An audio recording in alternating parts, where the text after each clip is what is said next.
ตัสสะนะโมตัสสะภะคะวะโตอะระหะโตสัมมาสัมพุทธัสสะนะโมตัสสะภะคะวะโตอะระหะโตสัมมาสัมพุทธัสสะนะโมตัสสะทุรัตนะตัญญะสัมมาคัญโยมะวะโยตุหังมัจจกุติอุปาทานบุญมาคือบอกขอสารมาโอ้มาคัญโยมะวะโยตุหังมัจจกุติอุปาทานบุญนาตาสัตตะรัตนาวัจจานิเวสังฆานาสังฆิภวะสันตุโอ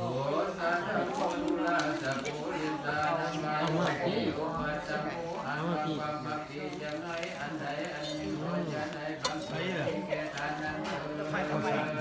ยังใส่เอาจักตรงไหนนี่มันจักตรงไหนตรงไหน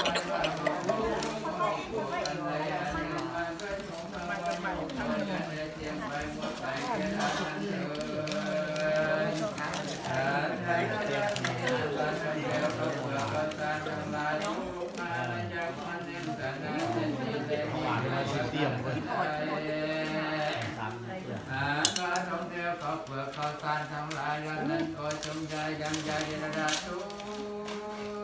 บุมาในยามวันเลี้ยงทานก็มีด้วยประการสันนั้นเชิญถือว่าความเสี่ยงไปหมดไปมาสู่เขาของกังวลมีพวกคนอีกความอับปีจะไม่อันใดอันหนึ่งก็ดีก็จะได้บังเกิดมีแก่ท่านนั้นเถิดนี่ประการหนึ่งก็จีปานีโบโกอันว่าวัตถุเขาขอกังวลมีพวกอันใดอันหนึ่งก็ดีก็จะได้มุกได้เห็นไปแก่ท่านนั้นเถิดกับเราการกับจำนวนและกรรมทั้งหลายก็จะสูญลงมากาเลในเงินบุปผาเศรษฐีและเมอุปมาสันไดอ่านบางเงินและกรรมทั้งหลายละนั้นก็จงใจยังใจระตุเอาเลยแม่ละเอามาพี่นะเอามานี่สุขสันต์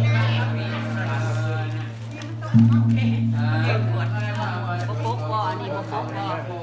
อาจารย์เป็นนั่นละข้าวสารกินไปเลยหรอนะโอ้ยแถวแหงร้อนเอาพึ่งยาวๆหนูนะพึ่งยาวๆหนูนะ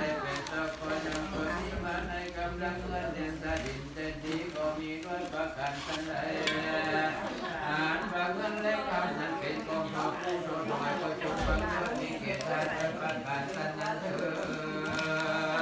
ดคือว่าจะได้จังไปหมดไปก็ตายและอีกประการหนึ่งกหาปนานาปากหาปนาคือบางเงินคำเกี่ยวแหวนทั้งหลายก็จงตกลงมาในยามวันโน้เห็นว่าญามันตาตุลาด้วยประการสันใดอ่านว่าวัตถุก็ของคงแก้วเลยเงินคำทั้งหลายเครื่องคำมีมงคลทั้งหลายก็จงใจยังญาติระดับทุกโตโต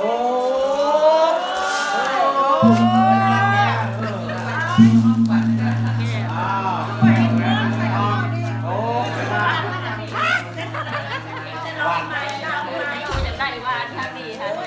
ได้แล้วบ่ได้ได้ได้แล้วบ่ทองอันไหนอันหนึ่งคนไปแก่ท่านนั้น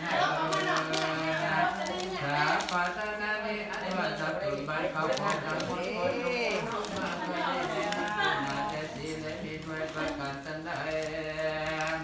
อ่านว่าสัตตุบันเขาของเรานั้นก็จงใหญ่ยังใหญ่ระดับทุกโอ้พี่ข้องแล้วโอ้พี่ข้องแล้ว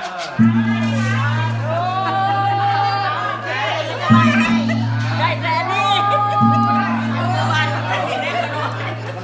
เขาไปทางคุณแล้วคุณไปทางคุณได้แต่ทางนี้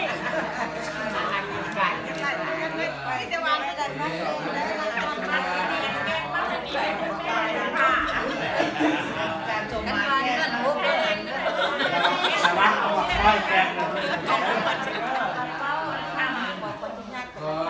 โอ้เพื่อนนั่งข้างหน้าเพื่อนได้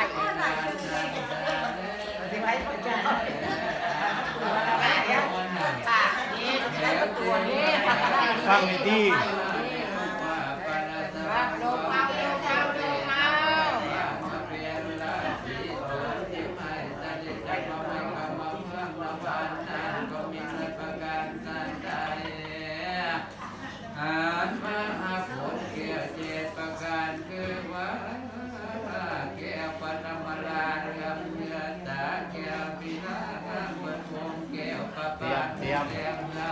ชกลงมาแล้วเตรียม แนมดีได้ดีมันดีโยนทางใดก่อน ก็ลุกขึ้นทุกคน แนมอยู่ที่โยนทางใดก่อน จะได้มีพ่อริสุว่า โอ้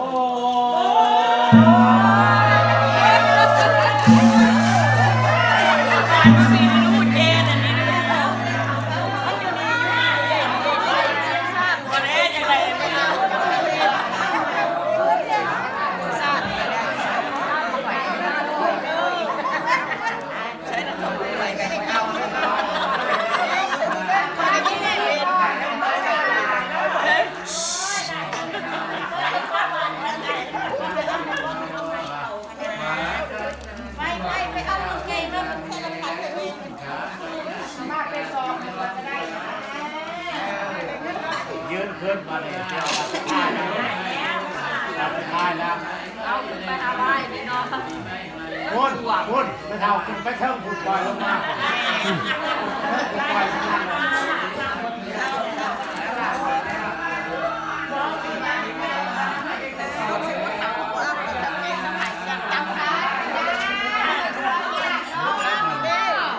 โอ